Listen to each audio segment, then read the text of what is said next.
शब्द नानक बेड़ी सच की, तरियाए गुर विचार। एक आवे एक जावे, पूर परै अहंकार। मन हट मति बुढ़ियाए, गुरमुख सच सुतार। व्याख्या। सत्य की नाव गुरु के वचनों के सहारे तैरती है, और ये सत्य की नाव मनुष्य खुद है, जो गुरु के वचनों के सहारे सत्य के जलाशय पर तैरता है। हर क्षण एक नई नाव इस जलाशय में उतरती है, और हर क्षण एक नाव अपनी यात्रा पूरी कर विदा ले लेती है।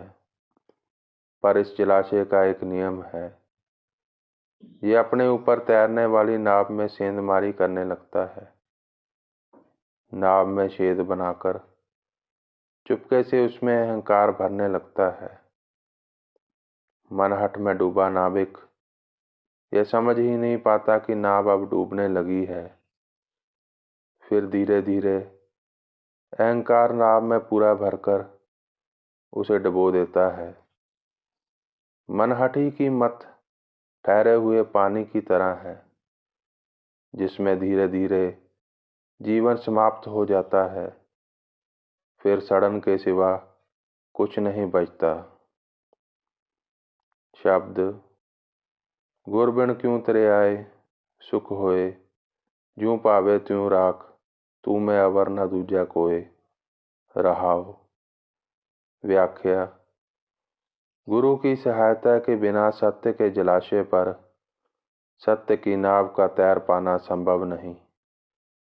मनहट छोड़ जब गुरु के आगे पूर्ण समर्पण कर दिया हो, ये जान लिया हो तुम में और मुझ में कोई भेद नहीं, जैसे तुम चाहो वैसे ही रखो, ये स्वीकार कर लिया हो, तब गुरु के वचनों का अनुसरण कर अभेद हो चुका नाव का मांझी पतवार खींचता है, और अहंकार के ठहराव से निकल नाव आगे बढ़ने लगती है।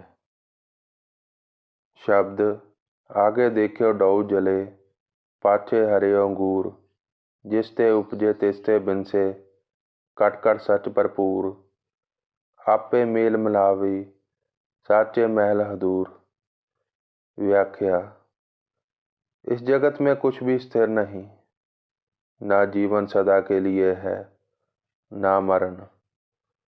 इस जगत को एक जंगल माने तो इस जंगल का एक नियम आग की तरह वृक्षों को जलाता जा रहा है, और दूसरा नियम नए बीजों को अंकुरित करता जा रहा है।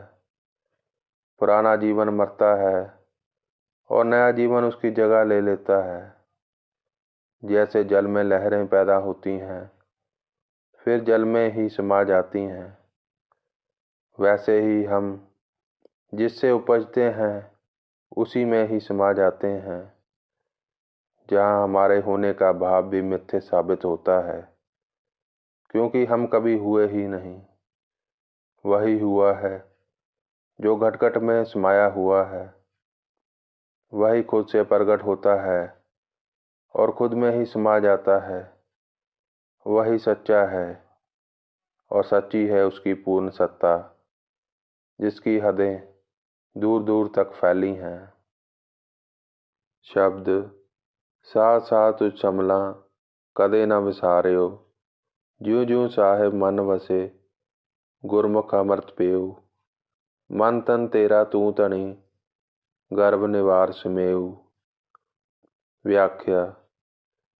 हे सच्चे साहिब, शरीर की हर सांस के साथ तुम्हें संभाल कर रखूं, कभी विसार ना दूं।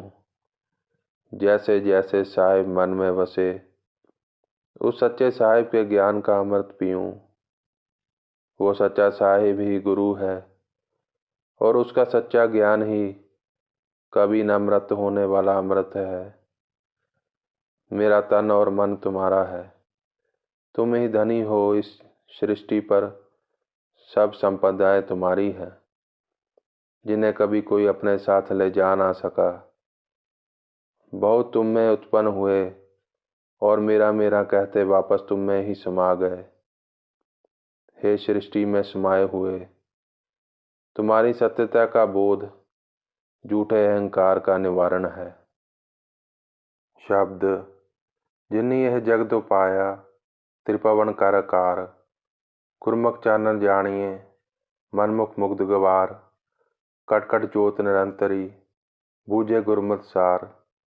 व्याख्या जिसने त्रिभुवन जल थल नभ की रचना कर इस जीव जगत को प्रकट किया, इस जगत के घट घट में उसी की ही ज्योत निरंतर जल रही है।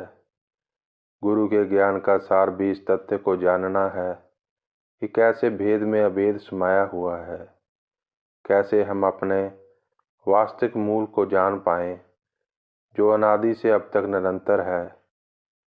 गुरु का ज्ञान प्रकाश की तरह है जो अंधकार को दूर कर वास्तविक सत्य के दर्शन करवाता है।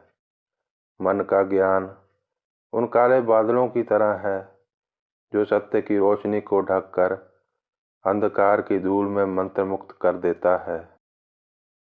शब्द गुरमुख जिन्नी जानिया तिन कीचे साबास, सच्चे सेती रल मिले, सच्चे गुण प्रगास, नानक नाम संतोखिया, ज्यों पिंड प्रभ पास। व्याख्या जिन्होंने गुरु के ज्ञान को जाना है वह सराहे गए हैं। जैसे सागर में नदियां गिरकर सागर हो जाती हैं, उसी तरह वह उस सत्य में समाकर एक हो गए हैं और उनमें वो गुण जिनका होना सत्यता है प्रकट हुए हैं। उस संतोष में रहने वाले अनंत के नाम का अनुभव ऐसा है जैसे जीवन उस मूल तत्व में विलीन हो गया हो।